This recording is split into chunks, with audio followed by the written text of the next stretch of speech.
Hey everybody, it is that time again. As you know, as you're jumping on, I'm jumping on Facebook to share this onto my page.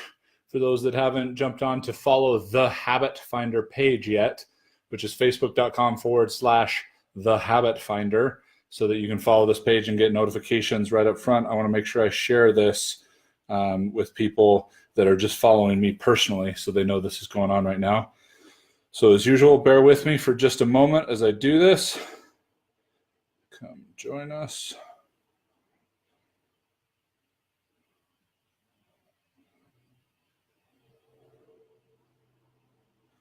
One of my favorite sessions. Share now. Okay. Awesome. Welcome. We got a bunch of people jumping on. I think we've got enough to do this. Okay, good. She's here. We're live. All right. Welcome to this week's power session. These seem to be going pretty well, getting a lot of fantastic feedback. Hey, Lisa. Howdy, Pam. Welcome, everybody. I got to make sure I keep this on the bottom of the chat box. Otherwise, it stays in the same place while people keep commenting, and then I get behind. Happy Tuesday to you, Heather. Hey, Connie, welcome. Excited to have you here. Thanks again for jumping back on here for today. For those of you who were a part of power sessions previously, I've been doing these for almost 4 years now, 3.5 years. And as those of you joining us for the first time today, this is something you used to have to pay for, make a significant investment with us to be able to participate in the Habit Finder Academy, to get access to these live power sessions. 2019, simply put, we decided to take a high road of abundance in a lot of ways. And one of the ways is we're making these power sessions available to our whole community, that we want to make an impact. We want to enlarge our footprint and bring that kind of abundance to our company and to all of you, and super excited for being able to do this. So glad that it's catching on, glad that people are participating, super honored that you're here and that we're able to contribute to your life and what you're doing. So, oh, cool.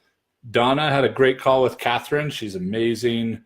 Gay, good to see you. Super awesome. Oh, good. Connie was in Orlando. Fantastic. Those of you who were in Orlando when I spoke, there's an email going out later today just to say thank you, to follow up on how your appointment went. I shared some great tips for getting a lot more out of a meeting. In fact, now that I've mentioned it, I might as well share those here. So we'll get into those for just a second. I do want to introduce you to say hello to my little friend is back by popular demand. Those of you who have been in the power sessions before know that me and this guy back here have created tremendous value and insight and shift in people's lives. My partner in crime, my whiteboard back here.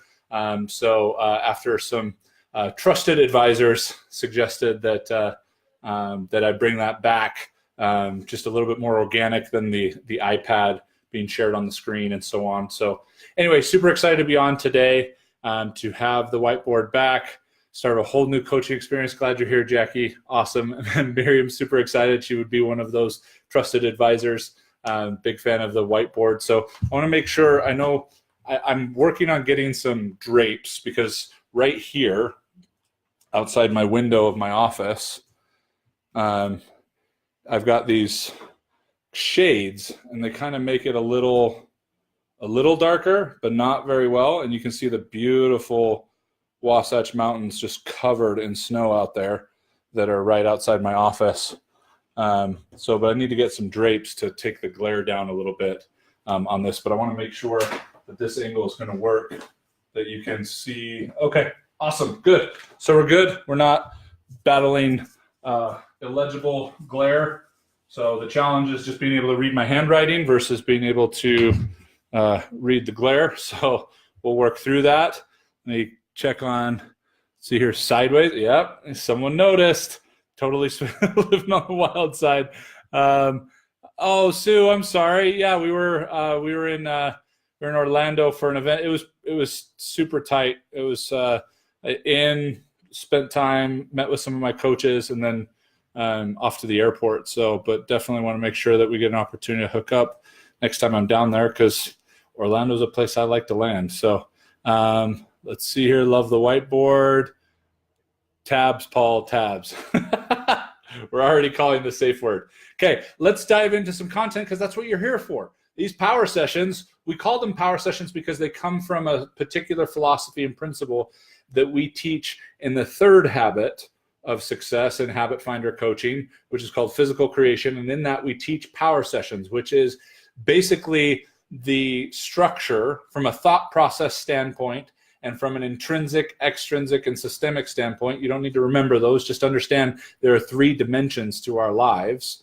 And most people learn their lives or what to do or how to do it in one-dimensional thinking, but then they get frustrated because they aren't aware of the other dimensions. Talked a little bit about that last week, but just understand that's what we bring to the table. That's what happens when you can bring math and science into creating habits and creating success. You can take your feelings and put them up against math and science, and they're going to lose every single time, which is why we want to make sure that as we were dealing with what our clients are feeling, and as we're helping them redirect those feelings into more productive, more powerful ways of living, and more importantly, more powerful ways of being, that we understand these dimensions and that we're grounded in solid math and science rather than just good ideas. So we want to make sure that we are providing to you the things that actually work, the things that can actually move you forward in your life. Now, as I mentioned, I spoke at an event in Orlando, and I shared some things that I'll be following up with via email today with the group that was there, as well as a couple special offers for the people that were participating there. And what we talked about is how to get more out of an event. Please put in the chat, just put events in the chat, or yes, if you attend live events. If on a annual basis or quarterly basis you go to workshops or seminars or places where you're with very like-minded people to grow or to learn or anything like that, you can do me a favor and just throw a yes or events or just something simple in the chat to give us an idea. I want to make sure this is relevant to the group. So glad you caught me live too, Joyce. Okay, got a couple people. Put yes if you have a hard time making comments on Facebook Live. No, I'm just kidding. Let's just stick with this one. So pretty regularly, yes, yes. Okay, excellent. So I'm going to assume then, just based on the people who are naturally more engaged in this process, which is important, you're going to want to get good at the comments section. Wish I could get this to stay at the bottom. If anyone knows how to do that so I can see, so it can keep scrolling down as comments come in.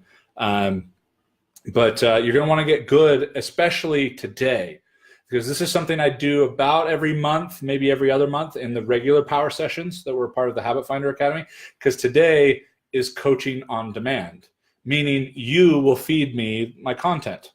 You'll share with me a question you've got, something you're focused on, something you're frustrated with, something you're having a hard time being able to move beyond or to grow into, or you've got a particular area of strategy you're focused on. Whatever it is, today is a coach on demand day, which means you all, as my audience, get to dictate what I talk about.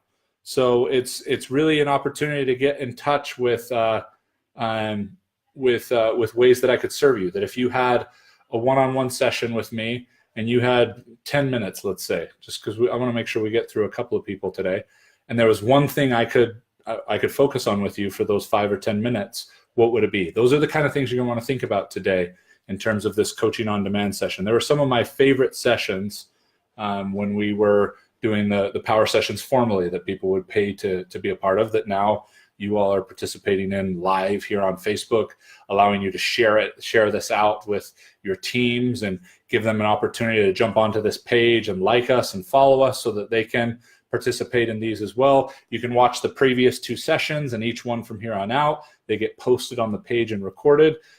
Sometimes I can share a lot. I love, my dear friend Kelly Reif said once, Paul, you have a lot of pack to your punch.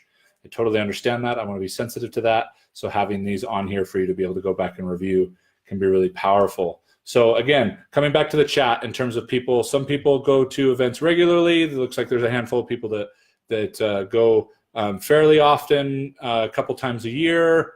Okay. Let's see here. And other people used to, and other things. So just plan on being able to, as soon as I say go, Nikki. Awesome. She's getting a head start, which I'll make sure I try to come back to. The challenge is now comments are going to come in and that'll get moved up, but I'm making a mental note as we speak. So when you go to an event, you're going into an artificial environment for a couple of reasons. One is you're usually away from your natural environment. You're away from your home. You're away from your triggers. You're away from the things that create some of your sabotaging patterns, some of the things that are supporting your patterns. And more than likely, you're going to an event, more cases than not, to be around people that are very like-minded, to be around people that have a similar energy or want to create an energy that you're trying to create. This is a powerful place to be. It really is. But it creates a natural syndrome. It creates a natural challenge for when we come back home. Because when we learn to do things in an artificial environment, we're in a different space of clarity. We're in a different space of awareness that isn't necessarily what I would call battle tested. And so we come back, and oftentimes we step off the curb back into our life, returning from our trip, and we get just plowed over by a Greyhound bus of reality, unhealthy patterns and thoughts and sabotaging thinking and all these different things that now show back up in full force. Some of us might experience little moments of this at the event. It's not uncommon for someone to go to an event, start having an amazing experience, and then when they go back to their hotel room at night, just feel this intense fear and concern of whether they're actually going to be able to do this, or whether they'll be able to sustain it, or whether this is really what they want to do, or other things. That can also be a challenge that we face at events. So what I provided to the group in Orlando, I'll give you the simple version, is a way to be able to make a transition from this artificial environment, which is a powerful one. It's not a bad thing. Just because the end result didn't turn out so well, it didn't mean that everything up to that point couldn't have been more productive and couldn't have been more valuable to you if you were able to construct it or even deconstruct it a little differently. So when you are going to an event, when you're getting ready to go to an event, one thing you're going to want to make sure that you have, okay, and I've got this here, so I'm going to take advantage of it, okay?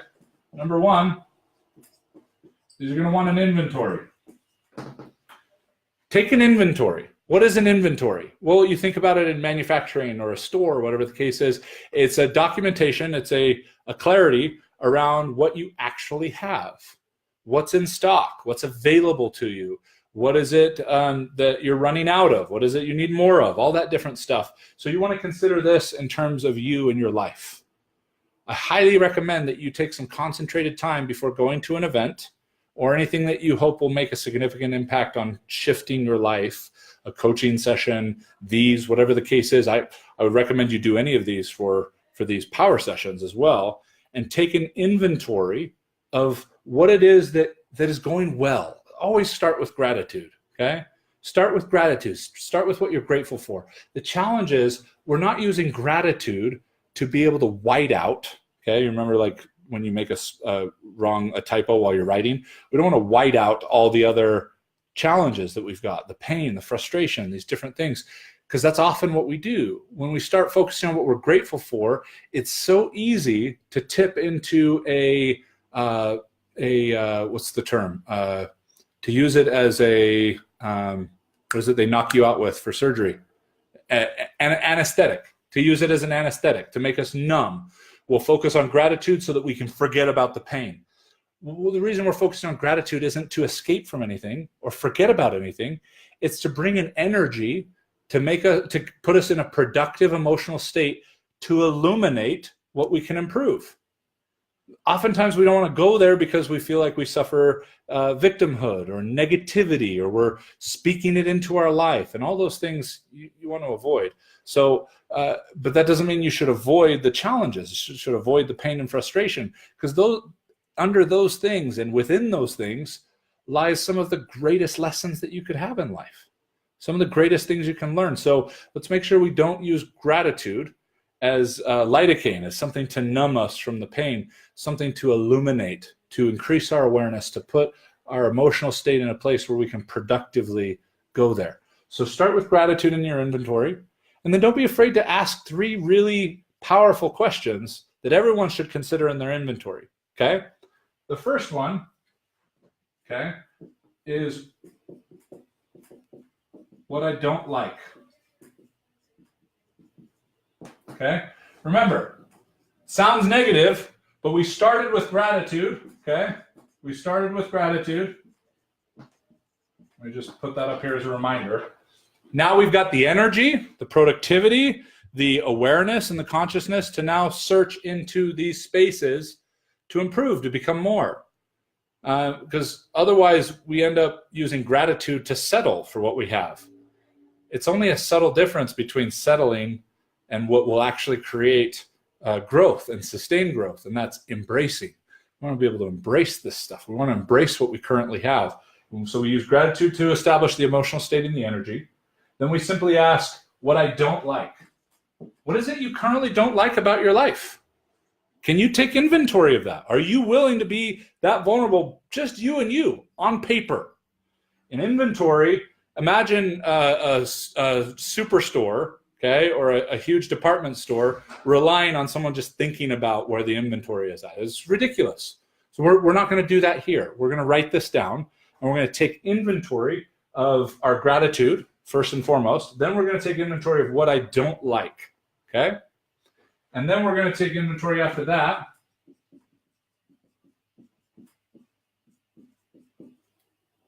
what I wish was different.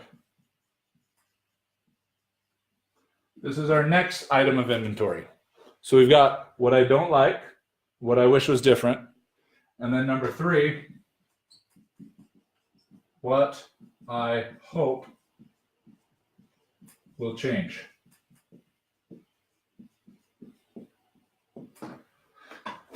Every single person I've ever worked with, and we've worked with over 100,000, that we're in a position to grow, gain greater clarity in these 3 areas. Every person I've worked with that wanted to grow but didn't and sabotaged themselves every step of the way, were unwilling to unmask this, unwilling to illuminate this. Now, you can use this stuff just as much as a victim and as to depress you as you can to encourage you. So that's why we start with gratitude. Again, can't harp on that enough. And then we go into what I don't like about my life. We're not being negative. We're being real and illuminating. What do I wish was different? We're all thinking these kind of things and then pretending we're not thinking them, which is why they sabotage us unconsciously. And then what I hope will change. Don't like, wish, and hope. Now, they may sound like 3 very similar questions, and they are, but they will produce different answers. You might get some that are similar, kind of like a crossover, like you've got what I don't like, and then you've got what I wish was different, and then you've got what I hope will change. So you've got don't like, wish was different, and hope will change. There's going to be crossover here, okay, between all of these, but you're going to get some really valuable stuff out here in terms of the inventory you want to bring into an event or a coaching session, or what we're doing here in these power sessions, okay? That's first and foremost. Number 2, follow up. What's the key to success in sales and people-based businesses? Follow up, follow up, follow up, okay? Rosanna, great question. Do you put a time limit on these steps so it doesn't go on and on in some people?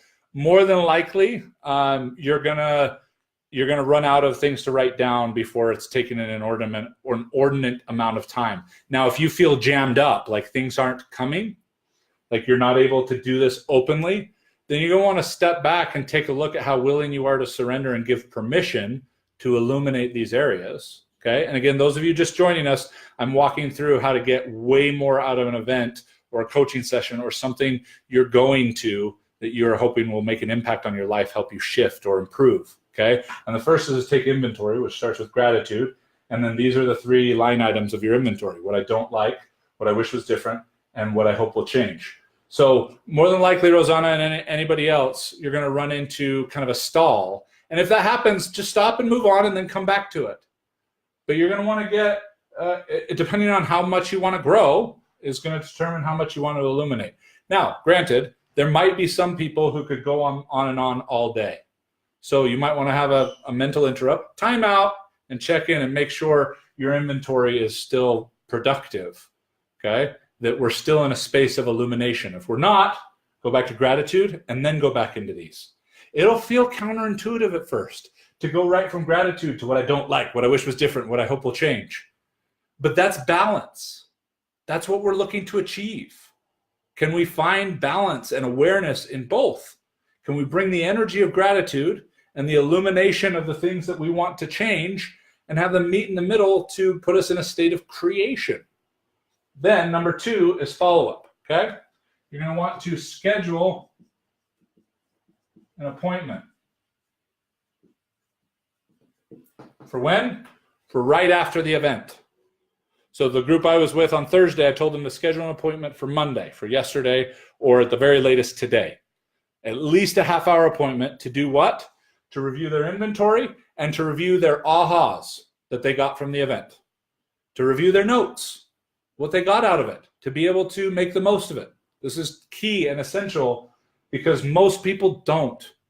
They get this emotional high from writing down, ooh, that was a great aha. Ooh, that's really, really helpful. And I'm totally going to use that. And then they don't emotionally anchor it. They don't do anything with it, which will come in step 3 and 4. Okay. So what we're going to do is we're going to make sure we have an intentional time already in place. And if you really want to take it up a notch, schedule it for 4 weeks in a row, where Monday at this time is sacrosanct, meaning it's going to be treated as like the most important appointment with your most important client. Okay, it's that important. And it's going to happen this Monday, the next one, the next one, and the next one. You've got 4 consecutive weeks of recreating the energy, the inspiration, the high that you got from the event, if it was a good one, hopefully. And how good the event is has way more to do with you than the event, by the way. Okay. But then we get into scheduling our follow-up appointments. So we now have an intentional time that we're going to revisit our ahas, our notes, which brings us to number 3. Ahas.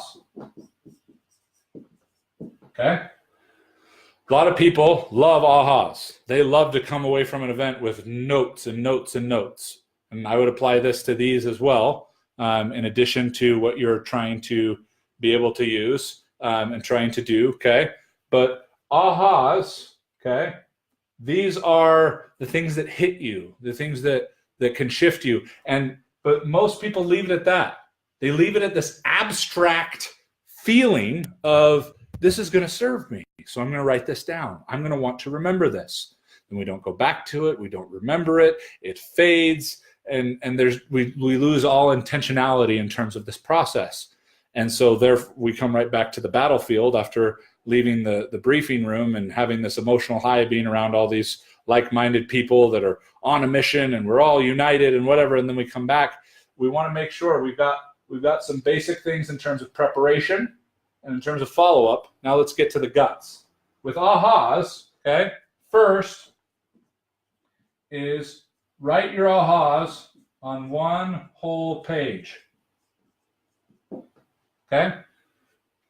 Your retention of information is minimal. On average, usually 10 to 18% of information you're receiving at an event or a coaching session or a speech or whatever it is, you're going to retain about 10 to 18% of it on average. So why not be picky from the onset? Rather than try and grab everything you can, let's be a little bit more picky about what we actually take in, what we actually want to give energy to, what we actually want to come back to in our follow-up scheduled appointment. How are we going to know what to be picky about? Our inventory. How clear did we get about our inventory? Because that's our measuring stick as to whether it's worth going down in our notepad. If it was just nice, it was inspiring from an abstract perspective, don't write it down. Okay, we have a certain percentage of retention. Let's get pickier about what our ahas are, and we will write them on one whole page. If it's worth writing down, write it down on a whole page. There's some psychological reasons for doing this. There's some obvious reasons for doing this. It makes it easy to find that aha when you're going back through your notes. So you don't have to remember whether you were starring the stuff you really wanted to highlight or underlining it or writing it sideways in the margin. It's one whole page, meaning this is good enough for one whole page, meaning this is good enough for me to write down. Now, in the moment, it's hard to do this. It's hard to be picky about what you write down and take the rest in.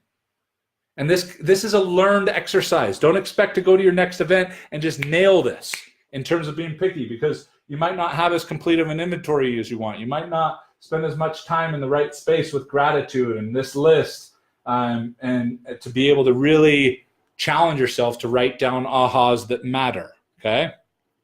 Trying to make sure that I'm on top of what people are sharing. Okay. So do you follow up with just yourself or with a partner on the journey? Great question, Jackie. I leave that up to you.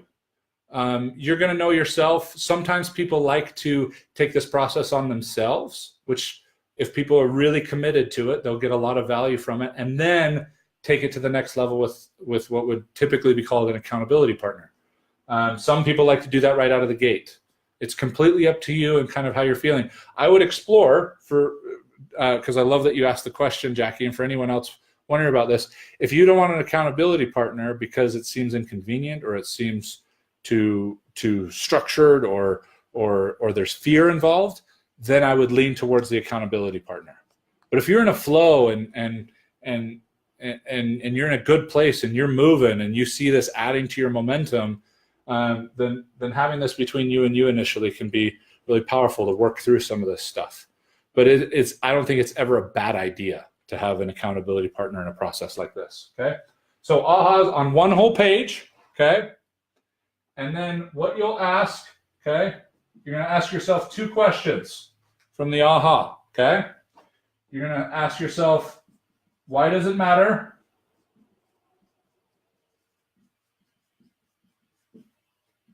You'd be amazed at how many people just think about why an aha matter and don't actually define it. And number 2, what will I do differently because of it? You have an aha. Why do you know it's a relevant aha? Why do you know it deserves space in your notebook? Because it fits the criteria of your inventory. And then you ask yourself, then you write it on a whole page, and right underneath the bottom of the page, you're going to ask yourself, why does it matter? And give a quick answer while you're in the event. Well, I don't want to distract from what the speaker said. You're not going to retain most of it anyway. So why not give yourself the anchors that will make this matter on Monday? Well, what if I write down the wrong thing? Well, then revisit your inventory. And again, just be open to being human through this process. If we only sign up for the gym when we feel like we can show up looking amazing and we're not going to embarrass ourselves learning any exercises, we're never going to go to the gym. But if our goals involve going to the gym, then let's learn it. So learn this process, okay? Learn how to get really good and really clear and constructive, gratitude being the best way to do that, with your inventory. Scheduling follow-up appointments so that there's an intentional revisiting of the space you're in now that you're back in your home and your battlefield and all your old triggers and patterns and everything else are there. And then when you get an aha, write it on the whole page. Ask yourself, why does it matter? Give a quick answer now, because in your follow-up, you're going to expound on that. And what will I do differently because of it? And then quick answer, and then you'll expound on that as well in your follow-up on Monday. And that took a little longer than anticipated. My apologies. But that is how to get the most out of an event. That is how you're able to take this artificial environment, which is great. It's really good to be able to quiet down some of your sabotaging dialogue, some of your inhibitions, some of, and drive that energy of being around like-minded individuals in community. We just want to minimize the term I saw from Miriam. We want to minimize the hangover, okay? Is this one page for entire event that is 3 days long or one for each day? So each aha gets an entire page. So Daniela, when you get an aha that you would normally write most people as a bullet point or a line item, it gets a whole page. You're going to fill up notebooks a lot faster, but you're also going to be pickier about what you're writing down. So it's going to be a little bit more balanced. Okay. And it's probably not the last event you're going to go to. So quit trying to soak up every single little thing that you're not going to use in the future. Okay. Because it's impossible. Psychologically, mentally, we know you can't take it all in. So use this. Use this in, Jeff just jumped on. Jeff, use this in our group coaching sessions that we have. Take this into account. Do you have an inventory? Do you have scheduled follow-up to review the recording from our session? And the ahas you choose to write down, are they specific and relevant to you to your inventory that you created in a space of gratitude, which feels foreign for some people to go into a space of gratitude and then illuminate what they want to change, what they wish was different, and what they hope will change. What they don't like, what they wish was different, what they hope will change. Okay? Feel I need to go through my notes from past events and create aha pages now. Love that. You can go in retrospect. No problem. If you can revisit the energy of the event and what you wrote down and be picky about what you wrote down, I mean, when we're at a heightened level of awareness, when we have greater levels of clarity, when we're not operating from conflict, but we're operating from creation, the likelihood of recall goes up tremendously. And you're not just recalling, Rosanna, things from the event, you're recalling the energy that it had as well, which sounds woo-woo until you do it, okay? And you're like, wow, why haven't I been doing that more? But I just want to touch on that just a little bit. So followed through with my point. Yes, Sandy, awesome. Yeah, anyway, Sandy's awesome. And thank you to Crystal as well for participation in the event. The one-page notes brought back even more. Sweet, awesome testimonial right there to this process. Okay, a little short on time today, and today is supposed to be coaching on demand. So what's important will change from when you took the notes at the original. Yeah, for sure, totally. Thank you, Jessica. Is you want to be looking at it as a start to a process. That's what an aha is. It's a start to a process. But it also involves an emotional peak. And when something involves emotional peak, that's usually when we become less conscious and less aware, and we just ride the emotional high and we'll figure it out because we feel good, we feel motivated, we feel more driven, but then it's not sustainable because we weren't intentional about it being the start of a process. And ahas are a great way to make the trip fun and exciting, but not if we're having ahas, sitting in the basement as far as the journey of life. Okay, awesome. The remainder of our time will be questions about this, or if there's something that I can help you focus on, as this is a coach on demand session. I want to see if I can scroll back up and find, Nikki said I have a scroll to question. Perfect. And then I'll scroll back down and hopefully there's some more questions there by the time I get down. How do you love someone who grates on your last nerve? I have been trying for months with this and keep hitting a wall. It isn't a rattlesnake type situation. I love that she clarified that. I'll teach a couple things for you, Nikki, and anybody else here to help with this. This is not an uncommon problem, but a rattlesnake is someone who, no matter how well you show up, it's just not a healthy relationship, and we shouldn't allow those into our tent, let alone our sleeping bag. The challenge is, if we're frustrated and we're getting triggered by certain people for unhealthy reasons, a lack of clarity, a lack of awareness, like we're going to talk about in just a second, we might prematurely label rattlesnakes that aren't rattlesnakes. But that's what she's referencing. It's just someone I work with on a regular basis, and I have to resist the urge to choke him when he talks. Okay. So a couple of things in terms of, I'm going to address specifically the term love, Nikki, because that's a really important, where I put the eraser, here we go, really critical piece to what you're asking about, okay? Which you even highlighted with quotations, okay? To say you're having a really hard time being able to show up in love for this particular person, okay? There are patterns, there are thought processes, there are conflicting signals that are resulting in, how did you put it, in grating on you, like a cheese grater, as she said, okay? So the first thing that we teach, and if it was the only thing we could teach, it would be the thing we would teach, is the challenge we have is we have one word for many, many, many, many different nuances and applications of the word love in the English language. Now, what we want to focus on is the ultimate. We want to focus on the highest level of love, which is referred to as agape. Agape is a Greek term. The Greeks had it figured out. They have multiple words for love so that you can directly attach the context and why you're using it and all that. We don't in the English language, which is a challenge. But the highest level of love is agape, which roughly translated means a heightened level of awareness. Okay, that's the first key. A heightened level of awareness.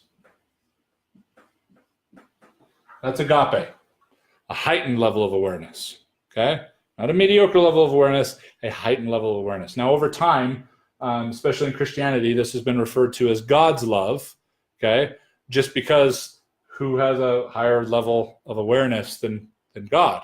So that makes sense, but it's not necessarily at its origin a religious term. Okay, it's also the only love that is not emotionally driven. That's an important. Okay, not emotionally driven. Nikki, the grating feeling you're experiencing is emotional.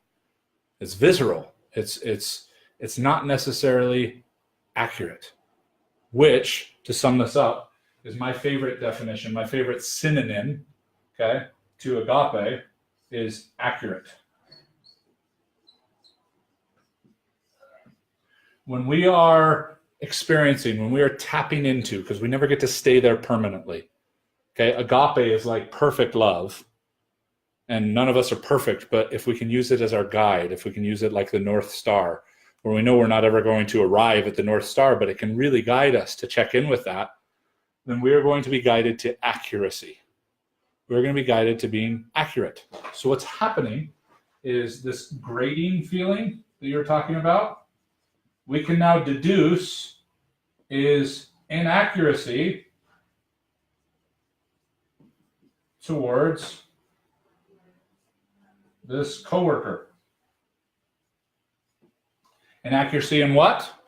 Well, agape is a heightened level of awareness. It is the ability to see someone, okay? So we have accurate here. It is the ability to see someone accurately, which gives us a really profound and yet, as it should be, beautifully simple formula. If we love someone, and we're not talking about romantic love, we're not necessarily talking about family love, we're talking about the highest form of love that is not emotionally driven. The perfect love is when we see someone accurately. So if we love someone, we see them accurately. Now, the other forms of love can contribute to help us get to this level. For those of us who have been happily married and continue to grow in that relationship, every time we grow in that relationship, what's happening is we're seeing the other person more accurately. And so by default, we're growing in love with that person. And if we feel like we're falling out of love, we're likely seeing that person inaccurately. Same formula goes for you.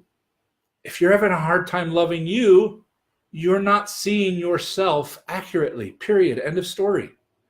If you are loving you, it's because you've started to surrender, you've started to allow yourself to see you more accurately. So, Nikki, for you, you can now understand that what you're seeking is to see, which is also synonymous here in this relationship with understand. You're seeking to understand this person more accurately. Because if you do that, if you see him more accurately with agape love, okay, not emotionally driven, okay, that's downstream from our intentions, from our choices, our decisions. Emotions are usually the churning downstream of all of those things. And then the emotions we memorize are our personality, okay? And so we can now understand, okay, I don't love this person, but it's not because of the person. It's because I don't see them accurately. And if it's someone you loved yesterday and you don't feel so great about them today, you're not seeing them accurately. So that's why we seek a higher level of awareness, to see them accurately. In other words, to see them the way that God sees them. And all its context. I'll give you a great example, okay? Someone cuts you off on the freeway and it creates a, oh my gosh, idiot. And then suddenly you have this freeze moment and some, higher being appears to you and says, hey, that person that just cut you off, their spouse is in the hospital with cancer and they've been staying with them night and day through their treatments, and they have to get to work or they're going to lose their job, and they're kind of in a hurry.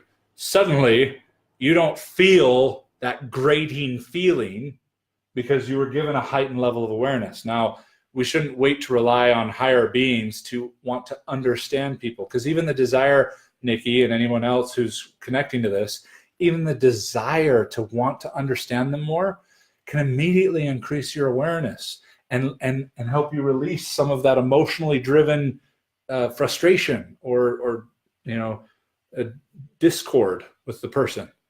Okay? Hope this is making sense, because this is the challenge. And going back to scroll 2, what you were asking, because scroll 2 is all about love. It's all about agape love. That's what Mandino was talking about in scroll 2 in The Greatest Salesman in the World. He was talking about the greatest secret of success in all ventures is agape love. Because what could be a greater secret to success than to see people accurately and to see yourself accurately and to continually to strive for that kind of awareness, to check in. Is my choice or feeling about this person or this situation driven by accuracy? Is it driven by agape love? Or is it driven by, for example, a systemic need to be right? Okay. So where we start getting ego in play and other challenges and other things. So, okay. All right. What would you suggest? Let me make sure I didn't miss anything else through that process. Go through my notes. Jennifer, hope you get a chance to jump on here. Thanks, Daniela. And feel free to tag people in the comments to kind of get their attention to be able to participate. If you know anyone that would be served from what we've talked about today or any of the future sessions, this is the kind of value that this is the bar we set for these power sessions. So very good on love. Thanks, Lonnie. Dorothy asks, what would you suggest as the first step in finding agape love for yourself? Great question. Okay.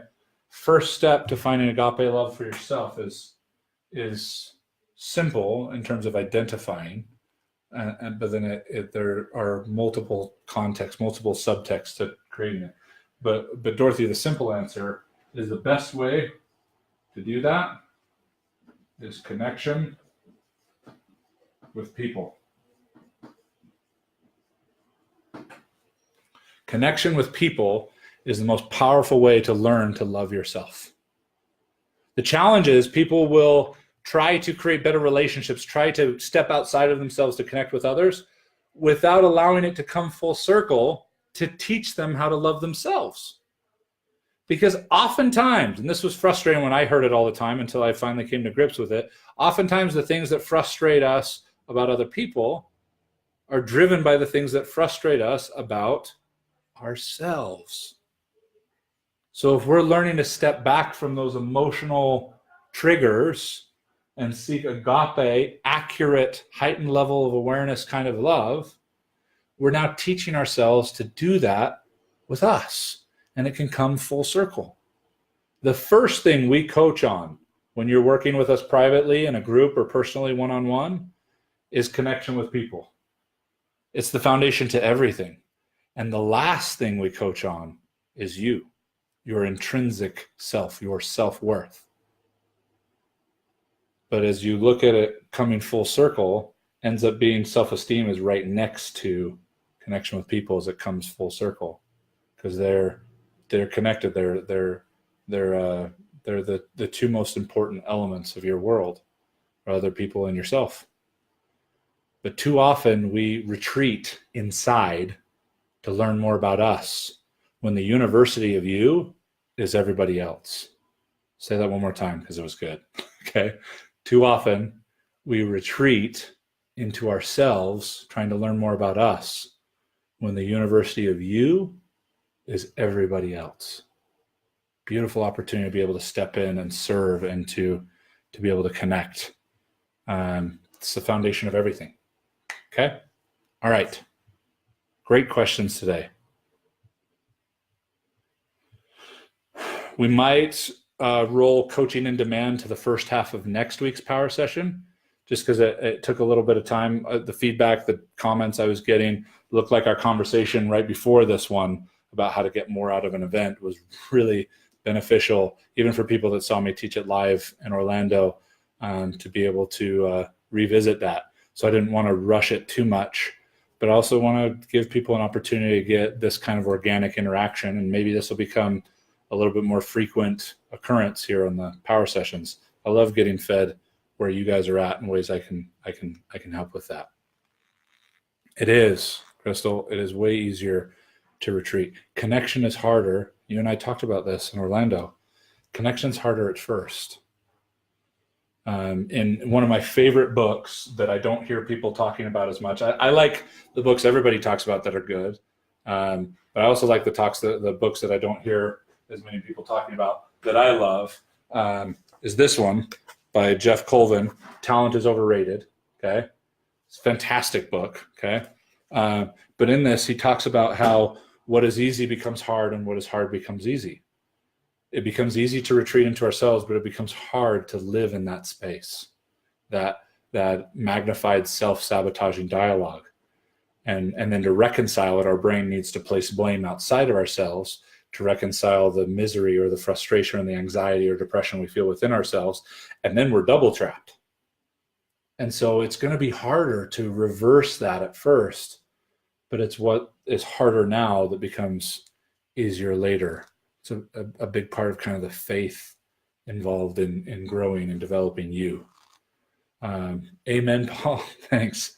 Finally learned this with dealing with my younger sister. The things that drove me nuts were the exact things I've been doing, especially in close relationships. It's really hard to see when you're, like losing the forest through the trees kind of thing. In close relationships, the stuff that drives us nuts is usually what's really driving us nuts from within ourselves. There's no more common time to be short with someone or frustrated with people than when you're not living up to what you know you can be in any particular area. Great realization. Good to see you, Marilyn. Cool.